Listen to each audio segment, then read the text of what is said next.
ज्योतिरादित्य सिंधिया शिवराज परिवार के साथ इन दिनों रात्रि भोज खा रहे हैं। अब ये लगभग तय हो गया है कि मध्य प्रदेश में शिवराज सरकार की वापसी होने वाली है। अब सिर्फ ये देखना है कि ज्योतिरादित्य सिंधिया की भूमिका क्या होगी, क्योंकि कल शिवराज सिंह ने सिंधिया की तारीफ करते करते उनको विभीषण कह दिया। इसी को कहते हैं राजनीति। साथ साथ चलने वाले छूट गए तो क्या हुआ, नए साथी तो मिल गए। ज्योतिरादित्य सिंधिया के बगल में शिवराज सिंह चौहान, शिवराज सिंह के सामने नरेंद्र सिंह तोमर, बगल में यशोधरा राजे। कल तक कांग्रेस की खिचड़ी खाने वाले महाराज अब मध्य प्रदेश में मोदी की राजनीति का स्वाद चख रहे हैं। प्रदेश में जो स्थिति है मैं उसका उल्लेख नहीं करूंगा। आपने तो बाहर से देखा है, मैं इतना ही कहूंगा अंदर से, और बाहर रहकर आपको तो कटाक्ष करना ही है, अंदर रहकर आलोचना करना बड़ा मुश्किल है। आपको लगता है कि राजनीति सिर्फ खुले मैदान में होती है, लेकिन ऐसा है नहीं। असली राजनीति तो डिनर पर होती है। शिवराज सिंह चौहान की पत्नी साधना सिंह चौहान भोजन करा रही थी। नरोत्तम मिश्रा, गोपाल सिंह भार्गव, रामपाल सिंह वाह वाह कर रहे थे। डिनर खत्म हुआ और सिंधिया शिवराज के घर से निकल गए, लेकिन यह सिद्धांत सच हो गया कि सियासत में कुछ भी स्थायी नहीं होता, ना दोस्त ना दुश्मन। कल सिंधिया ने भोपाल में रोड शो कर शक्ति प्रदर्शन किया। तालाबों के इस शहर की सड़कों से लेकर बीजेपी के दफ्तर तक खूब भीड़ उमड़ी। कल तक जो कांग्रेसी सिंधिया के जयकारे करते थे, वो आज भगवाधारी सिंधिया के समर्थन में भगवा में हो गए थे। अब आज सिंधिया राज्यसभा के लिए नामांकन दाखिल करेंगे और उस पत्र में लिखेंगे कि वो बीजेपी के नेता हैं। लेकिन शिवराज सिंह की एक चूक सोशल मीडिया पर वायरल हो रही है। जब सिंधिया की तारीफ में शिवराज सिंह कविता और कहानी गढ़ रहे थे, तो उन्होंने सिंधिया को भी भीषण कह दिया।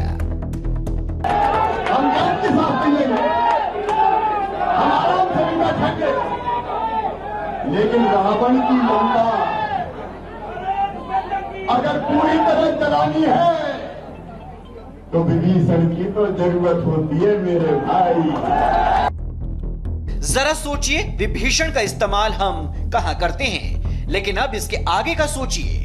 मध्य प्रदेश से कांग्रेस के उम्मीदवार भी आज राज्यसभा के लिए नामांकन भरेंगे और सिंधिया भी।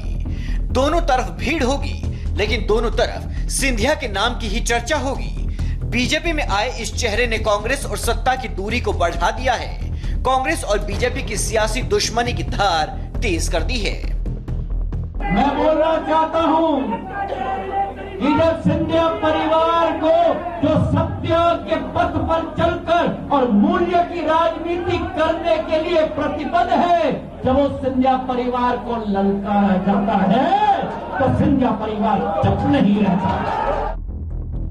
जनता को बहुत मजा आ रहा है इस डिनर को देखकर। नहीं, सियासत के इस चकल्लस में इसी को राजनीति कहते हैं। जो जहां निकल जाए, जनता समझ रही है इस तमाशे में नुकसान सिर्फ उनका ही होने वाला है।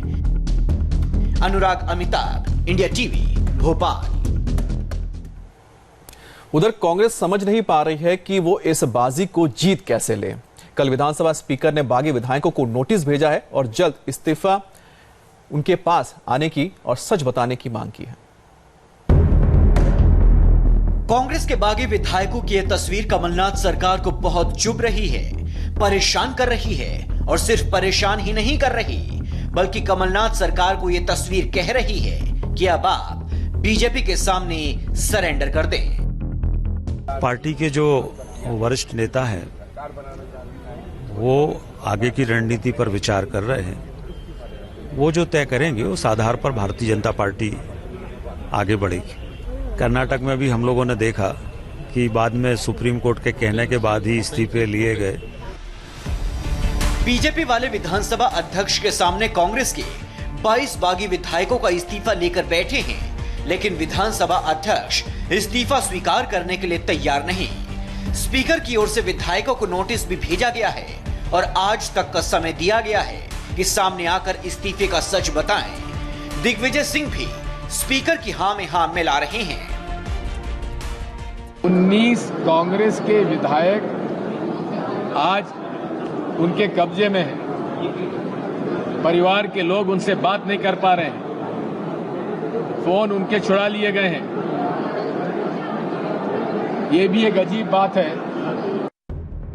कांग्रेस की अब सारी कोशिश यही है कि एक बार फिर विधायक सामने आए तो बीजेपी से बड़ा ऑफर देकर अपने साथ जोड़ लिया जाए, लेकिन बीजेपी वाले कांग्रेस विधायकों को सामने नहीं ला रहे हैं। नरोत्तम मिश्रा विधायकों की चिट्ठी लेकर आते हैं, कैलाश विजयवर्गीय अपने विधायकों को टूर करवाते हैं। कांग्रेस बीजेपी के इस होटल पॉलिटिक्स से इतनी नाराज है कि अब वो सुप्रीम कोर्ट जाने की तैयारी में है। हम मध्य प्रदेश हाईकोर्ट भी जा सकते थे, क्योंकि अब एक नेशनल इशू बन गया है कि किस तरह मध्य प्रदेश के एमएलए को अगवा करके बंधक बना के उनके त्याग पत्र भिजवाए जा रहे हैं, उनको प्रेजेंट नहीं होने का मौका दिया जा रहा है, उन पे प्रेशर है और उनके रिश्तेदारों के साथ मारपीट की जा रही है। तो हो सकता है, आज मैं अभी कपिल सिब्बल जी से थोड़ी देर बाद बात करता हूं, हम हो सकेगा भी तो हम सुप्रीम कोर्ट का दरवाजा खटखटाएंगे। अब मध्य प्रदेश में चल रहे सियासी दंगल को समझ लीजिए, कौन ज्यादा ताकतवर है और कौन कमजोर। मध्य प्रदेश विधानसभा में विधायकों की मौजूदा संख्या 228 है, क्योंकि 2 सीट विधायकों के निधन की वजह से खाली हैं। अगर कांग्रेस के 22 विधायकों के इस्तीफे मंजूर होते हैं तो एमपी विधानसभा में सदस्यों की संख्या 206 रह जाएगी। ऐसी स्थिति में बहुमत का आंकड़ा 104 होगा। इस लिहाज से कांग्रेस की कमलनाथ सरकार के पास नंबर नहीं दिख रहे हैं।